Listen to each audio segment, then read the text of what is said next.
Everyone, this is doctor स्नेहिल और आज हम बात करने वाले हैं एज आई प्रॉमिस्ड आईपीएल के बारे में। जब भी हम इन सब टॉपिक पे बात करते हैं हमारी आवाज़ अपने आप ही धीमी हो जाती है हमारी आवाज़ अपने आप ही धीमी हो जाती है। पर आज हम धीमी आवाज़ में बात नहीं करेंगे। आज हम नॉर्मल आवाज़ में अपने कंफर्ट जोन से बाहर आके क्लियरली बात करेंगे। मुझे सुनने वाले अभी मैक्सिमम लोग 15 साल से 40 साल की उम्र के होंगे, बिकॉज़ 15 साल से कम की उम्र में होपफुली इन सब चीज़ों की ज़रूरत नहीं पड़ती 99% लड़कियों को, और 1% को अगर पड़ती है तो उसके बारे में मैं बात बिल्कुल भी नहीं करना चाहूँगी। और 40 के बाद मैक्सिमम लोगों को इन सब चीज़ों का आइडिया हो जाता है, इसलिए हम वो लोग इस वीडियो को स्किप कर सकते हैं। So coming on to the topic IPL है क्या। सबसे पहली बात ये है, इतना मैंने पहले से ही बोला कि मैं आईपीएल के बारे में बात कर रही हूँ, आईपीएल के बारे में बात कर रही हूँ। तो आईपीएल क्या है, सबसे पहला क्वेश्चन ये आता है। आईपीएल एक आपातकालीन गर्भ निरोधक गोली है। ध्यान दिया जाए, आपातकालीन गर्भ निरोधक गोली, नियमित गर्भ निरोधक गोली नहीं है। तो भाई इसका क्या मतलब है, आप ये पूछेंगे। इसका मतलब है कि इसे तभी यूज़ किया जाए जब और कोई ऑप्शंस अवेलेबल हमारे पास नहीं है। ठीक है, समझ रहे। ये असुरक्षित यौन संबंध बनाने के 72 घंटे के अंदर इन्हें इस टैबलेट को ओरली, जैसे हम नॉर्मल टैबलेट लेते हैं पानी के साथ, वैसे लेना है। याद रहे 72 घंटे के अंदर। 72 घंटे के बाद अगर आप लेते हैं तो हम इसकी गारंटी बिल्कुल नहीं देंगे कि आप कंसीव नहीं करोगे। तो आपको ये ध्यान देना है कि 72 घंटे के अंदर ही इसे ले लेना है, पहली बात। फिर आता है कि दवाई तो आपने ले ली, ठीक है। अब बात आती है कि इसके साइड इफ़ेक्ट्स। जैसा कि आप जानते हो, कोई भी दवाई आप दुनिया में ले लो, सबके साइड इफ़ेक्ट्स हैं। चाहे वो एग्जाम्पल गैस की ही गोली क्यों ना हो, जैसे कि पैंटोप्राज़ोल, डाइजीन, आप ओवर द काउंटर आप ये सब दवाई लेते हो। आप इसे गैस की गोली जानते हो, ये आपकी गैस तो ठीक कर देती है, ये आप जानते हैं कि गैस के लिए है, लेकिन ये आपको नहीं पता है कि ये लीवर में इसका क्या इफ़ेक्ट है, किडनी में इसका क्या इफ़ेक्ट है। तो इसीलिए कहा जाता है कि कोई भी दवाई लेने से डॉक्टर से कंसल्ट करें। क्यों? क्योंकि डॉक्टर्स को ये पता है कि आपकी बॉडी के लिए, आपके लीवर के लिए, आपकी किडनी के लिए ये दवाई कितनी सेफ़ है। तो वैसे ही ये टॉपिक पे भी हम आईपीएल पे ही बात कर ले कि आईपीएल के भी बहुत सारे साइड इफ़ेक्ट हैं। इसमें से सबसे पहला साइड इफ़ेक्ट हम बात करेंगे अनियमित पीरियड्स। अनियमित पीरियड्स जैसे क्या हुआ कि आपने इस महीने आईपीएल ली और फिर आपका डेट है, जैसे एग्जाम्पल कि 10 अप्रैल का, और आपका डेट हो गया डिले। अब आपकी तो हालत ख़राब, आप इधर उधर दौड़ रहे हो, आप फेसबुक पे बात कर रहे हो, कहीं भी डॉक्टर का साइट दिख रहा है आप उनसे बात कर रहे हो, कि कहीं भी आप पूछने लग जाते हो कि देखिए ना मैम, ऐसा ऐसे हुआ था, मैंने दवाई ली थी, अब पीरियड्स नहीं आ रहे हैं। तो ये आपको पता होना चाहिए कि ये आईपीएल का साइड इफ़ेक्ट है कि ये आपके मेंसेस को डिले कर सकता है। हो सकता है पहले भी आए या लेट आए, तो ये इसका साइड इफ़ेक्ट है। तो ये आपको पता होना चाहिए, इसलिए पता होनी चाहिए क्योंकि आप ताकि पैनिक ना हो। फिर दूसरा साइड इफ़ेक्ट आता है हार्मोनल इम्बैलेंस। हार्मोनल इम्बैलेंस क्या है, ये तो आपको बाहर से नहीं दिखेगा, लेकिन अंदर हार्मोन का उथल पुथल ये टैबलेट करवा सकता है, क्योंकि ये खुद एक हार्मोन है। फिर तीसरा साइड इफ़ेक्ट है कि फ्यूचर में आपका जो गर्भ धारण में भी ये समस्या कर सकता है। अगर आप नियमित रूप से इस टैबलेट को लेते हैं तो ये आपको फ्यूचर में इनफर्टिलिटी जैसे प्रॉब्लम से जूझना पड़ सकता है। फिर आता है छोटी मोटी प्रॉब्लम, जिसे लोग कहते हैं सिर दर्द, कमर दर्द, मिचली आना।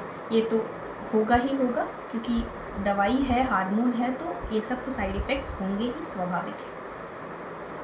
तो साइड इफ़ेक्ट्स तो आप समझ गए, आप दवाई को समझ गए। अब इसके फ़ायदे क्या हैं? फ़ायदे ये हैं, सबसे पहला फ़ायदा इसका ये है कि ये जो इसका सबसे मेन फ़ायदा जिस चीज़ के लिए आप लेते हैं कि ये गर्भ धारण होने से रोकता है। दूसरा फ़ायदा इसका ये है कि ये आपको किसी भी दवाई की दुकान में आराम से मिल जाएगा, बिना किसी डॉक्टर के प्रिस्क्रिप्शन के। और तीसरा इसका फ़ायदा है कि ये सेल्फ एडमिनिस्ट्रेड, मतलब कि खुद से इंसान टैबलेट ले लेगा। जैसे अदर मेथड्स में कुछ है, जैसे कॉपर टी हो गया, इम्प्लांट्स हो गया, तो ये डॉक्टर लगाते हैं, ये खुद नहीं लगाते। और ये है कि आप खुद से मुँह से दवाई ले लियो, तो ये एक अच्छा चीज़, इसकी वजह से ये बहुत ज़्यादा पॉपुलराइज हुआ है। फिर ये इसके फ़ायदे हो गए, नुकसान भी मैंने बता दिया। अब आते हैं कि भाई मैडम आप इतना सारा साइड इफ़ेक्ट्स बोल दिए मुझे कि मैं ये नहीं लेना है, इसका ये है, तो और हम क्या करें? तो डोंट वरी, मैं यहाँ पे हूँ, मैं बताने के लिए ही बैठी हूँ। तो इसके बहुत सारे अन्य विकल्प हैं, जिसमें से सबसे पहला जिसमें जो मैं बात करने वाली हूँ वो है ओरल कॉन्ट्रासेप्टिव पिल।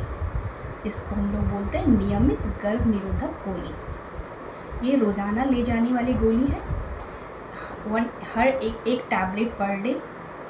और ये इसका क्या है कि ये आपको ध्यान ये रखना है कि इसे जिस टाइम में आप लेते हो सेम ही टाइम में हर दिन लेना है। जैसे आप आज 6 बजे शाम को लेते हो, तो कल भी आपको 6 बजे ही शाम को लेना है, लगातार 6 बजे शाम को लेना है। आधा घंटा 1 घंटा ऊपर नीचे हुआ तो कोई बात नहीं, बट कोशिश करो कि सेम टाइम पे लो, क्योंकि थोड़ा लेट होने से इसकी एफिकेसी घट जाती है। तो ये जो भी मैरिड कपल्स हैं, जो भी साथ में रह रहे हैं, उनके लिए emergency contraception option best option नहीं है, उनके लिए बेटर है कि वो ये यूज़ करें, ओरल कॉन्ट्रासेप्टिव पिल। दूसरा आता है कॉन्डोम। कॉन्डोम बहुत ही सेफ़ एंड इफ़ेक्टिव मेथड है, इजीली अवेलेबल है, और साथ में इसका एक और बेनिफिट है कि ये ना ही सिर्फ गर्भधारण को नहीं रोकता, बल्कि यौन संचालित रोगों से भी, संक्रमण को भी बचाता है। तो मैं तो प्रमोट करती हूँ कॉन्डोम यूज़ करें।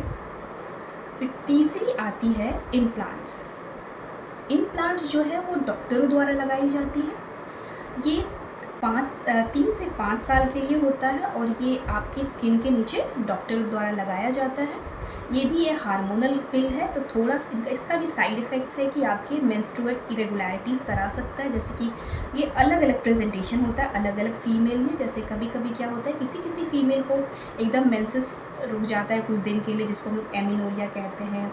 कभी कभी क्या होता है कि बहुत ज़्यादा किसी को ब्लीडिंग होने लगती है, जैसे मेनोरेजिया बोलते हैं जिसको, ठीक है। तो अलग अलग प्रेजेंटेशन है, अलग अलग पेशेंट टू पेशेंट वैरी करता है, लेकिन जो भी है कि 6 to 9 मंथ्स में फिर ये सेटल कर जाता है, फिर ये ठीक हो जाता है। उसके बाद हम चौथा बात करें copper T. Copper T non hormonal contraceptive पिल है, ये डॉक्टरों द्वारा आपकी गर्भाशय में लगाई जाती है, और इसका ड्यूरेशन एक्शन जो है 5 से 10 साल तक का है। ये भी एक अच्छा विकल्प है। बस इसका एक प्रॉब्लम है कि नीचे में इसका धागा लटकता है, जिससे बहुत सारे मरीज़ों को इसे परेशानी होती है। कुछ लोगों को इसे धात गिरने का भी रिस्क रहता है, तो कुछ विमेन इसको पसंद नहीं करती हैं। अदरवाइज़ ये भी एक अच्छा मेथड है, लॉन्ग टर्म मेथड है, और ईज़िली मतलब अवेलेबल है, किसी भी सरकारी अस्पताल में आप जाके इसे लगवा सकते हैं। फिर आता है सबसे लास्ट जो है कि जो फैमिली कंप्लीट हो गई है, जिनको और बच्चे नहीं करने हैं, उनके लिए आता है permanent sterilisation. Permanent sterilisation female का भी होता है, मेल का भी होता है। तो फीमेल का जो स्टेरिलाइजेशन होता है उसे हम लोग कहते हैं ट्यूबल लाइगेशन, और मेल के स्टेरिलाइजेशन को हम लोग वेसेक्टमी कहते हैं। तो हम क्या करते हैं कि फीमेल में जो यूट्रस है उसके फेलोपियन ट्यूब से थोड़ा कट करके हम लोग ऐसा करते हैं कि ताकि ओवम और स्पर्म मिल नहीं पाए। अब ओवम स्पर्म नहीं मिलेंगे तो मिशन बेबी स्टार्ट कैसे होगा। और इधर वेसेक्टमी में क्या करते हैं कि वास्ट डिफरेंस मेल का होता है, उसको कट कर देते हैं ताकि स्पर्म बाहर नहीं आ पाए। सो ये एक लास्ट मेथड है। तो मेरी सलाह मेरे जितने भी मुझे सुन रहे हैं यंग कपल्स को यही है कि आप लोग दीर्घकालिक गर्भ निरोधक का इस्तेमाल करें, ना कि इमरजेंसी कॉन्ट्रासेप्टिव पिल रेगुलरली यूज़ करें। वो हेल्थ के लिए बहुत ज़्यादा हानिकारक हो सकता है, वो फ्यूचर में आपको इनफर्टिलिटी तक करा सकता है। तो आप ध्यान से यूज़ करें, सतर्क रहें, सुरक्षित रहें। और आपको अगर कोई भी डाउट हो इसके रिगार्डिंग तो मुझे मेरे इंस्टाग्राम हैंडल पे डायरेक्ट DM कर सकते हैं।